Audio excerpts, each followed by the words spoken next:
Thank you. Well, good afternoon, everyone. It's good to see so many people here and what I think is going to be a really interesting and important event. My name is Chris Bain and I'm the Chief Executive of Healthwatch Warwickshire. And this event is about advanced care planning. It's a listening and learning event that we're hosting as Healthwatch Warwickshire, but it's presented by our friends and colleagues in from Compassion in Dying. Now, the purpose of this event, as I'm sure you're all aware, is to show how valuable advanced care planning can be as a process to people, and to give you more confidence when supporting people to plan ahead for their end-of-life care, and to explain people's rights to plan for their end of life in line with the Mental Capacity Act of 2005.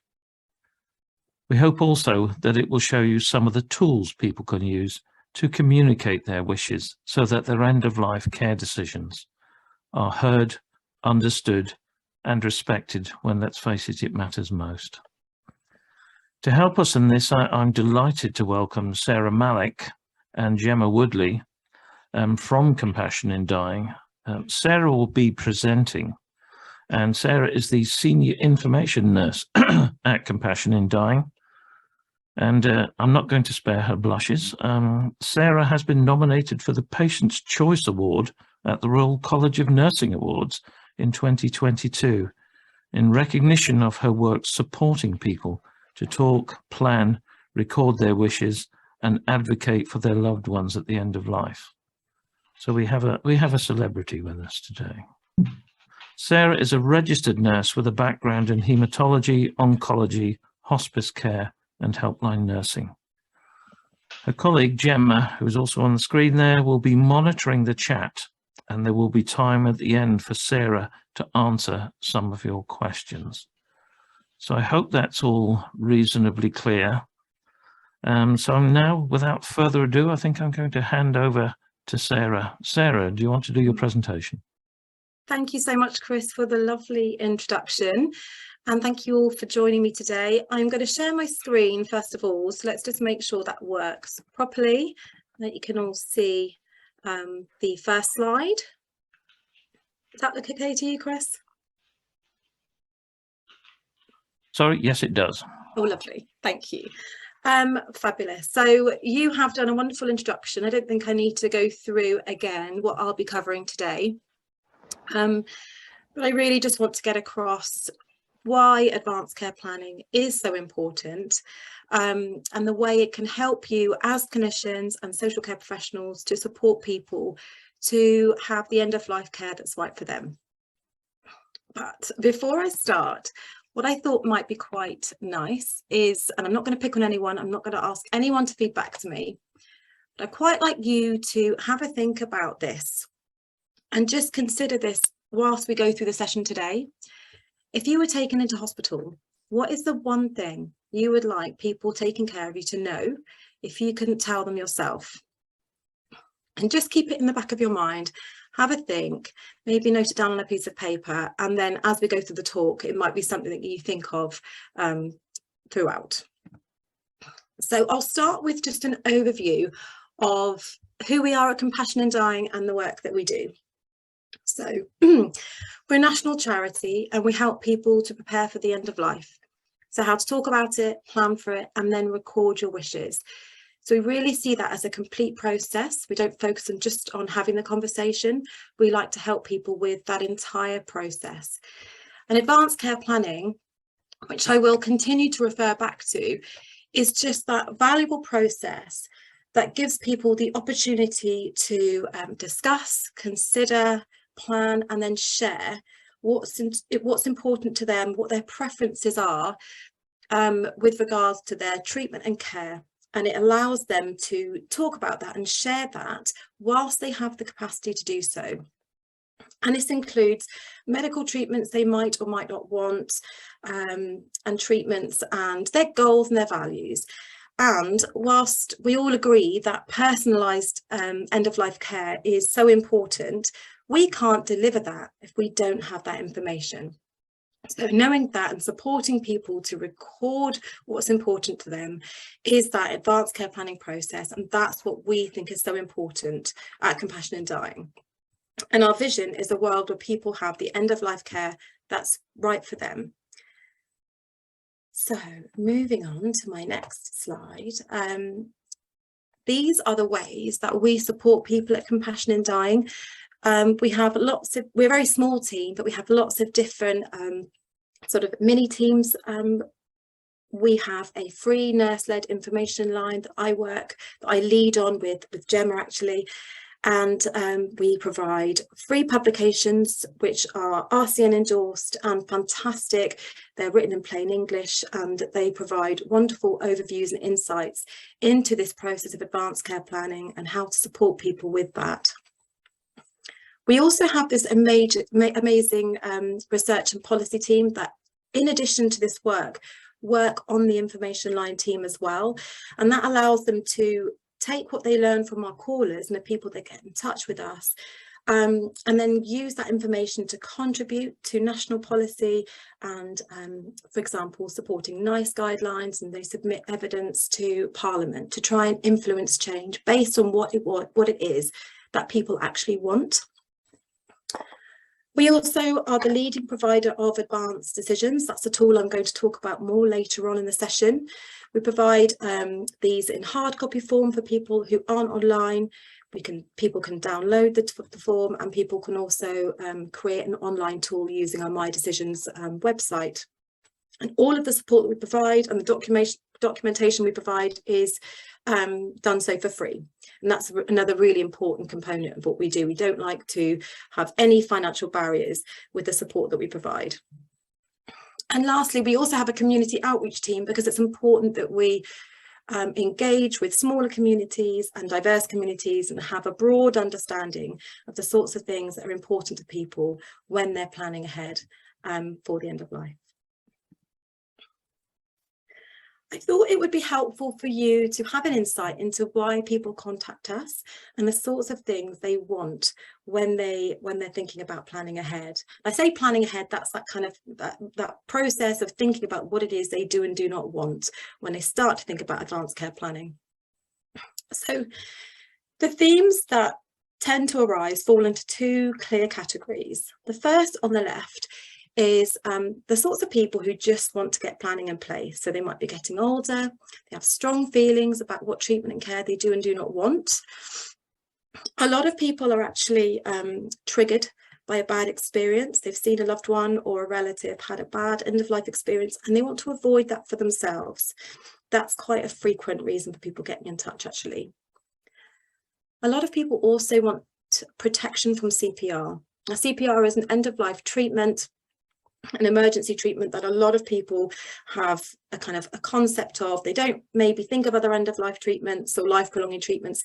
This is a thing that most people think of, and for a lot of people who get in touch, it scares them, and they want to know how to protect themselves from being given it inappropriately. People also want help with understanding the different options available, because there are a lot of options of both person-led advanced care planning tools and clinician-led tools. And whilst it's brilliant that we have so many options to enable people to document in a way that's right for them, there's not a huge amount of support with understanding and navigating those tools. So we spend a lot of time discussing all of those options and helping people to work out what would work for them and what's the right tool for them. And then on the right hand side, we have the different sorts of callers we get. So people who need support at that moment. There's a situation happening now. So perhaps they have a loved one dying at home and there's just not the support in place and they don't know what to do. They might be struggling to have a loved one's wishes respected. So perhaps it's to do with best interest decision making, or they might be a health and welfare attorney who's not being appropriately involved in decision making. These are things that come up fairly frequently, and we help them, we support them to advocate for their loved ones, and we talk through things like the best interest decision-making process, what best practice looks like, in order to influence and encourage better decision-making. We also support people who perhaps are having maybe a conflict situation with clinicians, where they don't feel like their preferences are being respected. And lastly, people can be quite upset. They quite often contact us upon a discharge. They found a DNA CPR form on their loved one's record or on their record, and they had no idea it existed. Now, this is something that I think as a clinician, I can understand how this happens, and it's usually down to people being too busy and worried about having the conversation.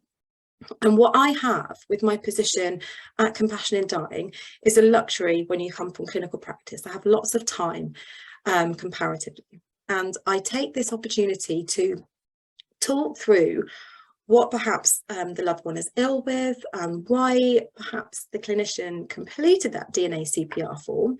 It doesn't mean that person's being written off. It's usually the right decision from what I can glean from a sort of third-party situation. It's just that it hasn't been particularly well communicated for one reason or another. And giving people the time to talk through that is often very valuable and helps them to understand the situation a little better. So I've talked a bit about who we are at Compassion in Dying, and I think what I'd like to cover next is what we have learnt about the advanced care planning process based on what people tell us. So it's really important to us that we use our platform at Compassion in Dying just to communicate what people are telling us. So this isn't me kind of giving you my opinions, this is what we learn from the people we support. And what we're very, very acutely aware of is that there's a disconnect between what people want at the end of life and what they have then done to prepare for it. So we, as well as talking to people on our information service and the inquiries we receive, we also quite often poll people. We do polling to try and get a deeper insight into what is important to people. And what some recent polling showed us is that 76% of the people we polled had strong wishes about the end of life treatment and care they received, and only 10% of those people wanted doctors to be the ones making final decisions about their treatment. However, only 7% of people had gone on to communicate these wishes in advance, which I think is a really important disconnect to be aware of and something to try and unpick and consider carefully as to why that might be. And I think my last bullet point goes some way towards explaining that. So almost 50% of this group of people wrongly believed they would have the legal right to make treatment decisions on behalf of a loved one if their loved ones were to lose the capacity to make those decisions for themselves. That's quite a broadly held opinion that we're coming across all the time. So that myth of what next of kin actually means. And I think that's a really important takeaway actually for today, is if you come across people who sort of say, oh, it's okay, my wife knows what it is I do and do not want, that's an opportunity right there to explore a little bit more about what that person wants and what your loved ones are and are not able to do. I'm going to talk a bit more about that later on, but something really important to look out for when you're supporting people. I think there are lots of other barriers that stop people from putting planning in place. There are perceived financial barriers. There are people out there who, a lot of people, clinicians actually, as well as the general public, who believe that solicitors are required, that there will be a financial implication to putting planning in place. That any legally binding document makes you think that you need to involve a lawyer or solicitors, and that's just not the case. And again, I am going to be exploring that and talking about that a bit more later in the session. I think, of course, a lot of people just don't think about it. And another factor I'm acutely aware of is that lots of people, when they get their affairs in order, when they do their planning, they focus on financial planning and post-death planning. So they think about their will, their funeral planning, and they think they're sort of sorted. And what people aren't putting enough consideration into, from what I can see with the people I support, is a potential period where they have a loss of decision-making capacity, especially when it comes to complex decision-making. So, and with dementia as a leading cause of death in this country, that's something we need to pay particular attention to, because there are a lot of people who end up needing support with decision-making towards the end of life, and that actually could go on for many months or years, not just that final end-of-life period. So these are important things to be thinking about when you're supporting people. So When people do get in touch with us, their reasons for planning include things like wanting to be in control of treatment. So a lot of people we speak to, control is a consistent theme running throughout. People want independence, to remain in control, and not to be kind of just open to the decision making of others. And I think that's something we should be really conscious of. People like to be in control about their own treatment and care decisions. A lot of people want to avoid prolonging life when they don't have the quality of life that's important to them. But see, quality of life is subjective. It's about, we all have a different view of what that is. But a lot of people feel like if they lost the ability to make decisions, they were dependent on others in lots of different ways, then they wouldn't want treatment to prolong their life. And so they want to get in touch and put planning in place to help reduce the potential of that happening. And what we hear from people all the time is that it gives them a peace of mind now. When they get this planning in place, even if they aren't ill, even if they are ill, it gives them so much peace of mind to know that this is in place and will be known about and then can be followed. If they do then go on to get so unwell, they can't communicate these decisions for themselves. And the benefits of doing this aren't just for the individual who's unwell or who has lost the capacity to make these decisions for themselves. It helps clinicians provide person-centred care. And that is so important. We cannot take a one-size-fits-all approach to treatment and care. And having this planning in place allows us to actually deliver person-centred care. So the benefits are not just for the individual. And when it comes to family members, it removes that ambiguity. They know what their loved ones wanted, and it helps them to honour and advocate for them, depending on what the planning that they've got in place is. And I think this is really important as well. A lot of people don't want to be admitted for active treatment when they're very unwell or in certain situations. And by having certain planning in place, it then reduces unnecessary and unwanted admissions for some people. And lastly, I think this last bullet point about conflict between clinicians and families, this really strikes a chord with me personally, because I mean, I used to work in oncology and haematology wards, and what I would find so difficult is when different family members would all kind of have different opinions about what it is they thought the person would have wanted. And when you don't know the individual, how on earth you're supposed to navigate that? I mean, it's incredibly difficult. So when you've got planning in place that removes that and gives you clarity, it makes everything a lot easier. So I hope that's kind of made it clear. It's not just a kind of process that helps the person themselves, but also family and clinicians too. So I have just a few quotes here from people we've supported in the community. And this is what they've said when they were asked why planning ahead was important to them.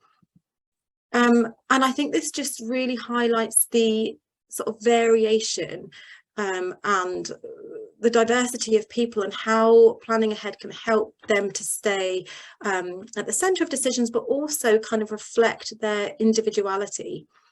The one person said, I don't want an injection that would stop me from saying the Shahada. So if you have a religion and it's important to you that you say prayers towards the end of life, perhaps you would want to avoid certain pain relief or sedation as far as is possible, or you'd want that carefully balanced.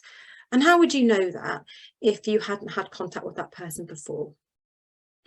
And a lot of people say things like this, but I'm concerned about not being allowed to die when the time comes, and I'm frightened of losing control. So that theme of control that comes up for us again and again. Moving on to my next slide. I think it's so important, again, I want to say this, and I want to make sure that it's clear, I'm not talking about my opinions. We really want to kind of get across the patient voice. And here are some quotes from people talking about why the process was so important for them. So I don't want medical treatments to prolong a life that provides no quality, enjoyment or independence. I think this is quite a long quote, but I really want to go through it because it's so rich in information, and I can imagine how much this would help clinicians. So I enjoy an active lifestyle. If something should happen that left me unable to partake in physical activity, such as walking in the hills, and I could adapt and deal with the fact that that sort of pastime wasn't part of my life anymore. I could also adapt to having support with my personal care or being incontinent. However, what I could not tolerate is not being able to interact meaningfully with my family and friends. And by meaningfully, I mean being able to make and enjoy a joke, express my opinions, and provide a listening ear to those who need it. There's really a really clear kind of rich explanation there of where the line is drawn for that person in terms of quality of life. And if there is a kind of process of best interest decision making, that could really help to inform that. And the last quote here about quality of life, and I hear this all the time, I don't know if you do, but I mean, I'd be fascinated to know actually, is I don't want to be in hospital attached to machines. I don't want to be kept alive as a vegetable. Now this is obviously people talking in lay terms, but it's about how they express what it is they really do not want and what's important to them. I think it's really important that we recognise what barriers there are to planning ahead and consider why these exist, because we know it's such an important process, but we know not enough people are actually engaging with it. And one thing we're acutely aware of, and an all too common barrier, is that no one raises the subject of advanced care planning or asks people what it is they would or wouldn't want towards the end of life. So if you don't know what your options are, the chances are you won't then get planning in place. And it's quite possible that then what you want isn't going to happen. We actually polled people who were terminally ill, so not just anyone, people who were terminally ill about this, and only 16% of them had been asked what it is they would want if when their condition progressed. So I think that really highlights that we have quite a problem here in terms of starting and initiating the process and having the conversation. There's lots of other barriers, and I think they're really important for us all to be very, very aware of. The people don't know what their options are. People don't know that they don't need a solicitor. They don't need to pay to have these documents in place. I mean, I've talked about this already, but people think their next of kin can make decisions for them. And I think for clinicians, there's also that fear of upsetting people, and that can be for family members as well. People worry about kind of the emotion that's going to be evoked by starting a conversation about advanced care planning and end of life planning. And I would say, I mean, I'm going to move on to this a lot more now, but the implications of not having these conversations, I think it can be a lot more upsetting than having to consider what it is you do and do not want. So whilst it is scary, I don't think that's enough of a reason to not persevere with the process. So when it comes to having conversations with people about the benefits of advanced care planning, at Compassion in Dying, actually, we like to try and refer to these as important conversations. They're usually referred to as difficult conversations. All the training is difficult conversations training. But actually, if we reframe that to important conversations, I think that offers a slightly more positive sort of approach. So in terms of, again, I'm going to refer to polling again. The first thing to say about important conversations is that even though they can be difficult, they are really worth having, and it does get easier. And again, like if you can access training and that gives you confidence, then do it. But the implications of not having these conversations can be so serious. It might be helpful for you to know, based on our polling, again, that 87% of people we spoke to want their health and care professionals to know their preferences. That's a really significant proportion of the people that we spoke to. And almost 3/4 of the people we spoke to would be willing to explore the topic of DNA CPR, even if it worried them. So I think that's something to hold on to if you're lacking in confidence about having these sorts of conversations with people.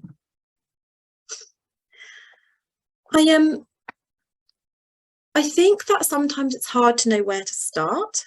And so I thought I would just highlight a few planning ahead cues or things to look out for, because a lot of us miss opportunities to find out more and explore someone's wishes. And I'm not living in a fantasy world. I know that a lot of this is down to the fact that there just isn't the time and that everyone's incredibly busy. But I wanted to highlight this in case having these here and thinking about this supports you to sort of identify cues and have these conversations with people. I'm worried about what's going to happen in the future. I mean, that's an amazing opportunity to unpick and respond to and explore and find out a little bit more. Again, people say often, I don't want to be a vegetable. What does that mean? What's important to you? And what are you trying to avoid? These are opportunities that really shouldn't be missed. And if you're actually just too busy, identifying that someone has a need, wants to plan ahead, and then signposting them to either their GP, practice nurse, or me, our organisation, that's also just such an important step to take. It's acknowledging the situation and then ensuring that they speak to someone at least about starting this process. A lot of people say to us that they want a DNR form. And I think if someone says, can I have a DNR? They want to have a DNR in place. Actually, it may well be that they want, they have wishes to refuse other treatments. It's not just about wanting a DNR in place. That may just be the only treatment, CPR, that they have a concept of. And if you explore that with them a bit more, it may well be that there's lots of life prolonging treatments that just wouldn't be right for them.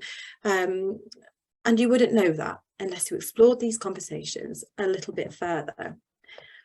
And when it comes to finding out a little bit more, asking open questions like this and responding to them with these sorts of responses can be a helpful way of unpicking that and finding out more about what it is that's important to them and what they do and crucially do not want.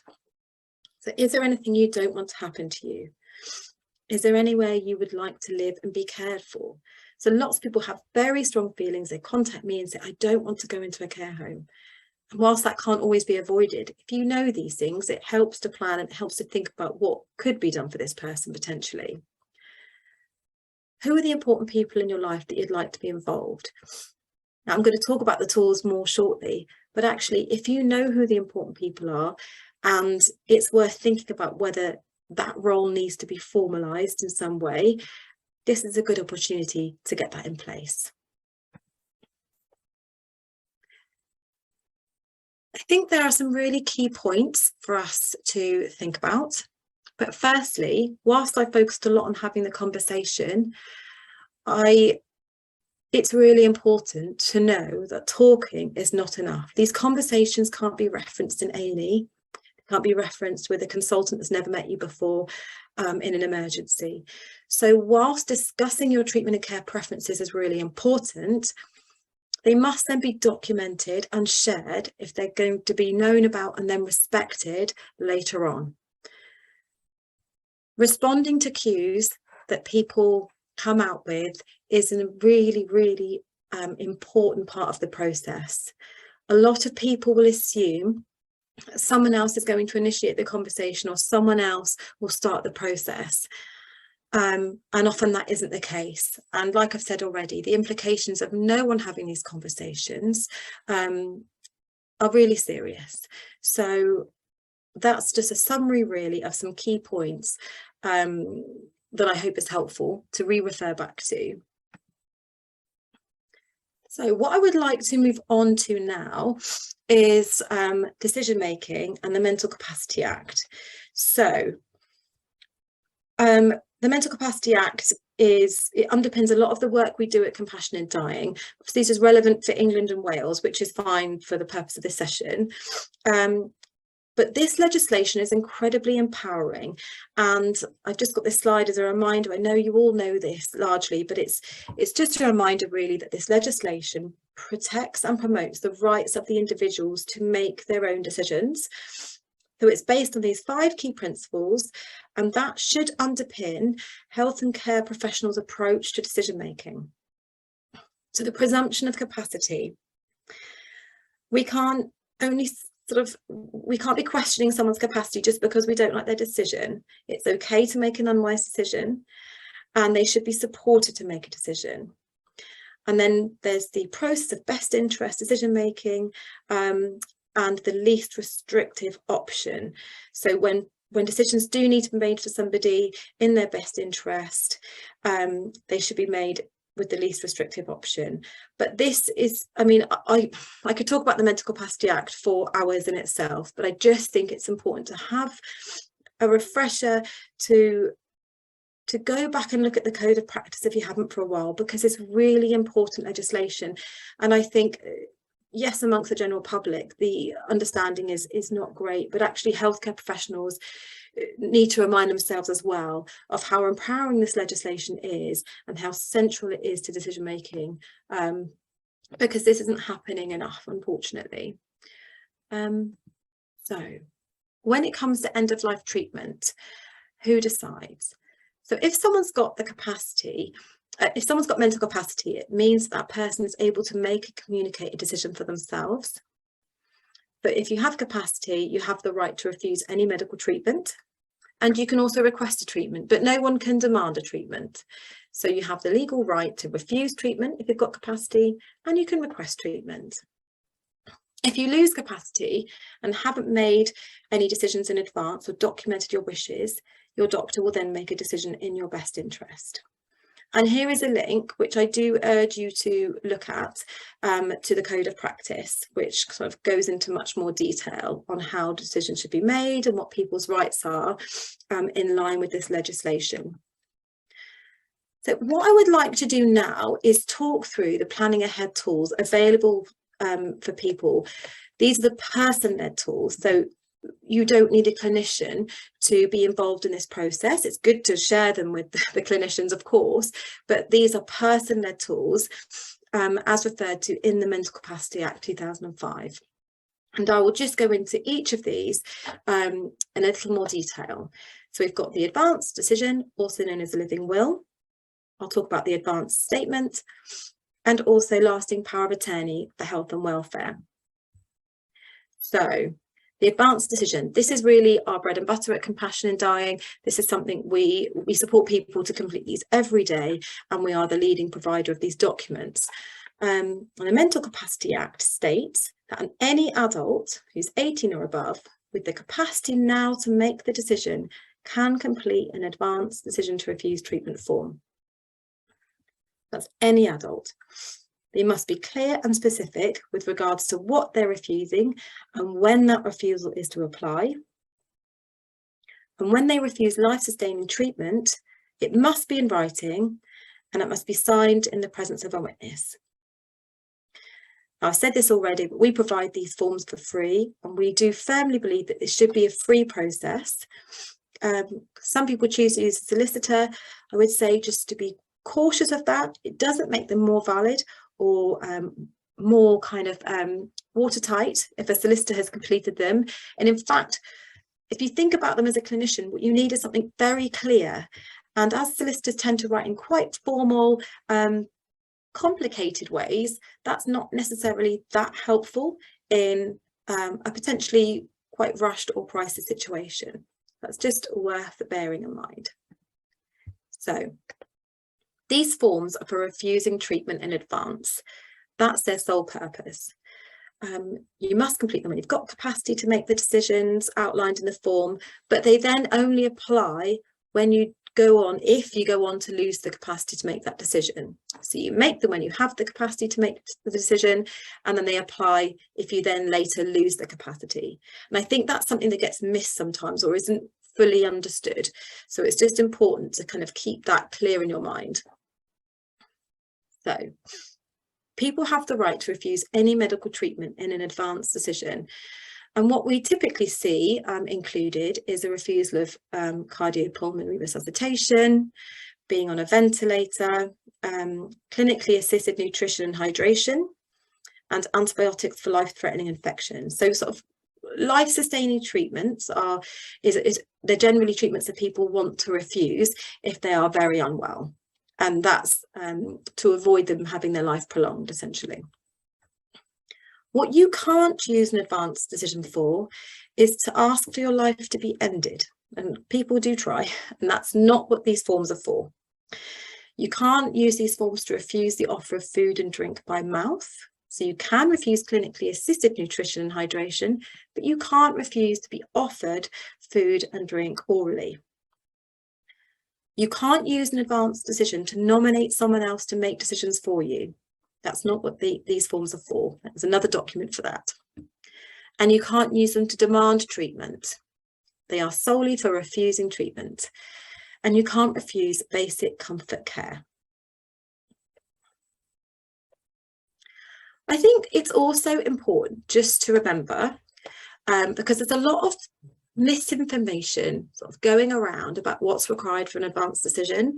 And if you look at the code of practice, nowhere does it say that a person needs to prove that they had capacity at the time of completing these forms. Nowhere does it say who the witness has to be. So actually, a family member can be the witness. I tend to urge people, if they can, not to use a close family member, because I think it would be questioned in practice. And it's important, I feel, to prepare people for what happens in practice. But actually, that's not a requirement.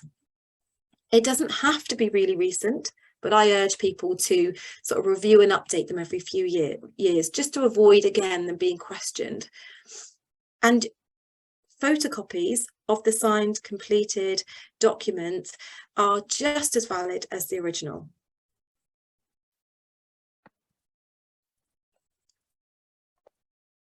I also thought it would be helpful just to have a slide here that sort of illustrates the difference between a DNA CPR form and an advance decision.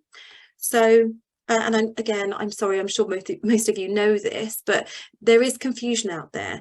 So if not just for yourself, but for when you're talking about these documents to other people, it's nice to have something simple to refer to. So in summary, a DNA CPR form is a clinician-led tool. So a clinician would complete that, and the point of it is that it communicates from one clinician to others that CPR should not be attempted. And these forms only refer to resuscitation or CPR. They are not, they don't outline that any other treatments shouldn't be offered. They're for CPR only. They're really useful documents. They're very well responded to. They're really well recognised and understood generally, which makes them incredibly valuable. And an advance decision is a person-led document. So you complete that for yourself as a patient, as an individual. You can use them to refuse any treatment, including CPR, but any other treatment you wish to. And they are legally binding refusal of treatment forms. And that means if a clinician knows about your advance decision and the situation within it has arisen, they must follow it.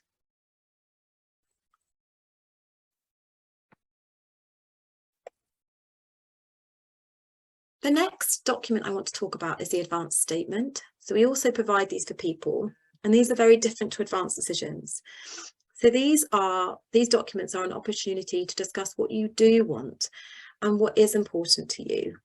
It's an expression of your wishes and preferences.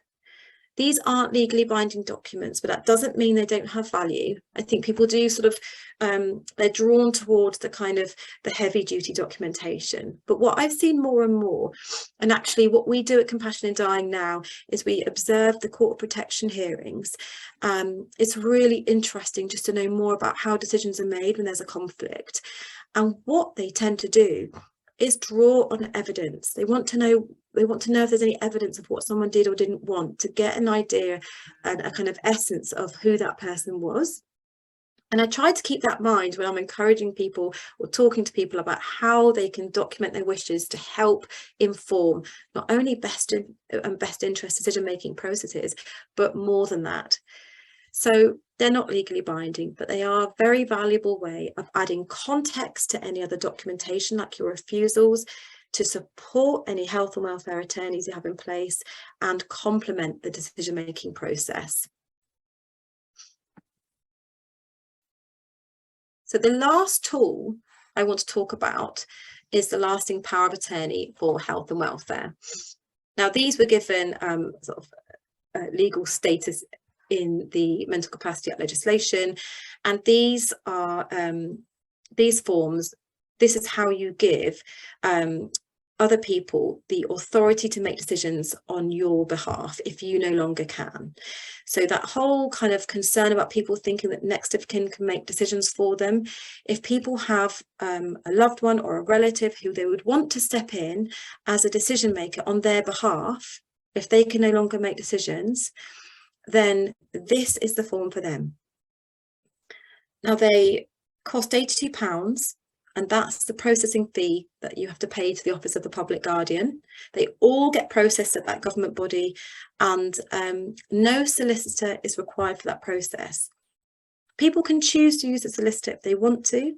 If they struggle with forms, that's a choice that's up to them, but it's not going to speed the process up necessarily. The processing delays that the Office of the Public Guardian are experiencing now, which is at least 5 months or more, are there regardless.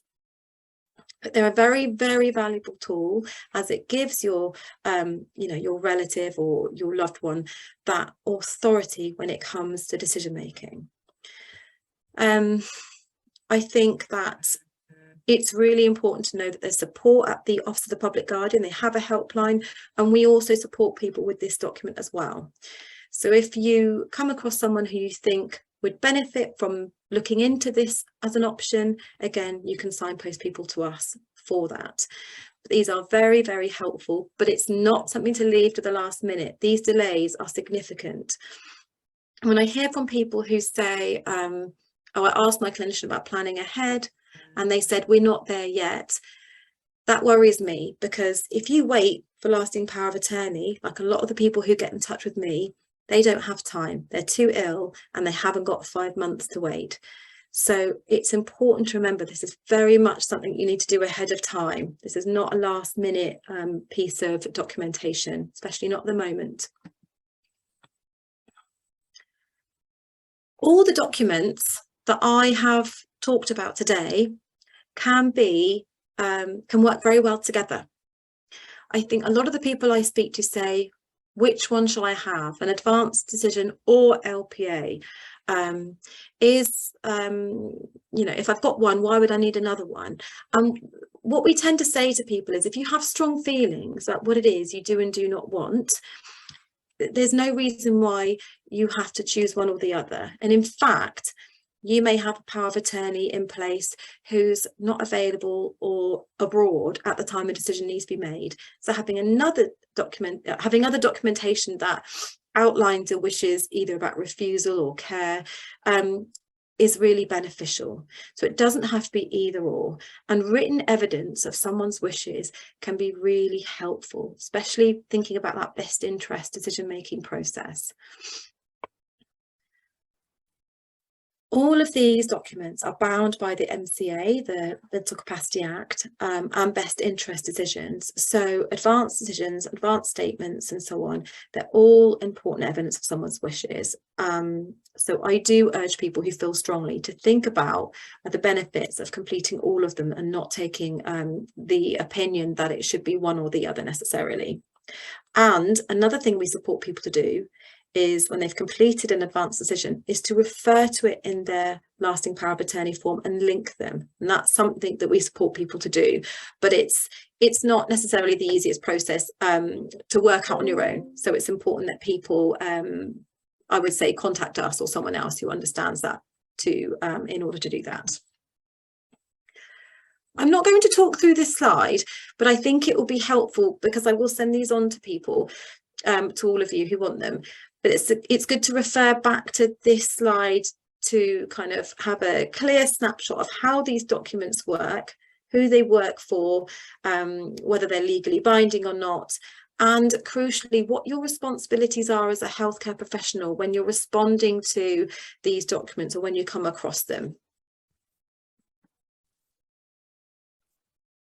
So, when it comes to improving the understanding of advanced care planning, I think it's really important to remember that all adults can plan ahead.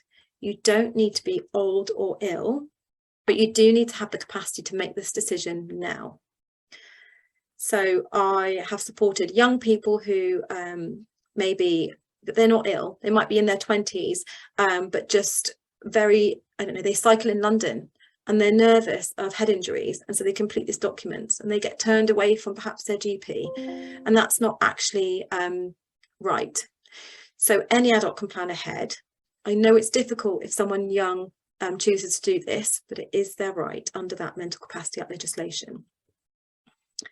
Health and care professionals can help with decision-making processes, but you don't need to agree with the decision. And I think sometimes it can be difficult to support someone's decision, and the gut instinct of some is to question someone's capacity when they don't agree. And that's something to be really mindful of. Another key point to remember is that next of kin, I've talked about this lots, do not have the legal right to make decisions, but they should be involved in that decision-making process. So I think as long as people understand that they're not the final decision maker, but they can be involved in the process, that's a nice way to approach it, and that's the right way to approach it. I'm really a firm believer in making sure people are clear that getting your affairs in order should not always be post-death and financially focused. And if people say they're all organised, do take some time if you can to find out a little bit more about what that means for them. And solicitors are not required for advanced decisions or power of attorney, and certainly not for advanced statements. People can choose to involve them, that's up to them, but it doesn't give added validity and it's not a requirement, and that financial barrier would be prohibitive for many. So I think that's really, really important to remember. So I'm going to finish off today with a few quotes. And this one is from someone considering, well, someone where there was an absence of advanced care planning. So Dad was 81 and taken into hospital with sepsis due to a failed knee replacement. He was on a morphine drive and in and out of consciousness. The doctor came in and said he was going to remove his leg, but Dad had previously refused an amputation, so I knew he wouldn't want this. I told them and said I didn't give permission, but I was told I had no say, and they wheeled him into theatre. I feel as though our wishes were ignored. I wasn't prepared for the lack of control I had over decisions. I wish I had he'd have made a living will or a lasting power of attorney, because the things he said to me verbally that he wanted were not adhered to. My mother's death was not as she wished. She had not made any arrangements before her dementia stopped her being able to do so. She had discussed death with me 40 years before. I was unable to help my mother in the way she told me, and I regret that. I speak to people regularly who are in these sorts of situations, and the difference what we see is that their kind of experience, the relatives' experience, so not only the individual's experience is not as they would have wished, but the relatives' experience is often sort of anguished, and it impacts their grieving as a result. They tend to sort of get caught in sort of lengthy complaints processes, and they can't sort of move on in the same way. When you compare that to other situations, it's just so different in terms of the grieving process and so on. And in contrast, good practices lead to better experiences. So my 91-year-old husband was in hospital suffering from COVID, and the registrar was very helpful. We discussed resuscitation fully and agreed to let my husband die peacefully. I was impressed by the consideration shown to me. Because the advanced decision was in place, I talked to my husband about it, It really did put me in a position where I knew what to do, and I was able to help him die at home as he wished. So good practices do tend to lead to better experiences, not only for the person dying, but for the family and carers as well. And what we've learned from people is that it doesn't take that much to get it right. And the experience that follows and the bereavement can just be so much better as a result. And I would like just to also share a quote from Rebecca, who is a young woman diagnosed with stage 3 bowel cancer. And she just really beautifully explains how reassuring she finds having advanced care planning in place. She says, I have a respect form and an advanced decision. I may live until I'm 40. I may live until I'm 80. What's important to me is that I die peacefully. My paperwork is not a wish to die, but a wish not to suffer. I feel comforted knowing that there won't be a discussion at a highly stressful time where anything to happen to me. So this is someone who's actually had CPR in the past and recovered, but knows that it's not something she would want to go through again. She's also documented other treatments she doesn't want. And I just think she just says it in such a beautiful way and really communicates how reassuring the process can be for people. And this, I promise, is my last quote, but this is really what advanced care planning is all about. I can stop worrying about the future now and just get on with living, and just get on and enjoy the here and now. I'm sure you're all, you had enough of my quotes now, and that does bring me to the end of the session. Thank you for sticking with me. I know it's been quite long, so I will stop sharing my screen now. And